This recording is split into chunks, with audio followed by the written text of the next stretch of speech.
What up mga boss? Ang tema natin ngayon ay Japanese concept pa rin. At ang kliyente ngayon ay tropa din. Naaalala ko pa nung una, takot na takot sa karayom to. Ngayon, isa na sa mga nagpapabuo. Malakas din ang tolerance ng tropa nating to. Siguro pinatibay na din siya ng mga pag-ibig na pinagdaanan niya. Ito yung tipo ng tropang hindi mo kayang lasingin. Siyempre, hindi nag-iinom. Dalawa yan sila eh. Yung isa kumpare ko. Namimiss ko na nga yun eh. Namimiss ko ng torture rin. Oh, no!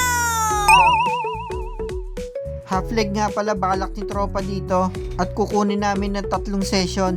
Pangalawang session na pala tong ginagawa namin. Samurai na may temple yung nilagay namin dyan na design. Tapos may mga konting daon ng kawayan. Kawayan? Yan yung madalas ipampalo sa akin ng lola ko nung bata pa ako. Sa part na yan, nagpuputi na ako at malapit nang matapos. Pagkatapos, linis na lang at sabon para matanggal yung mga excess ink. Pagkatapos ng 4 na oras na sakitan, kahit alam ko namang hindi ka nasaktan, heto na yung ating final result ng second session.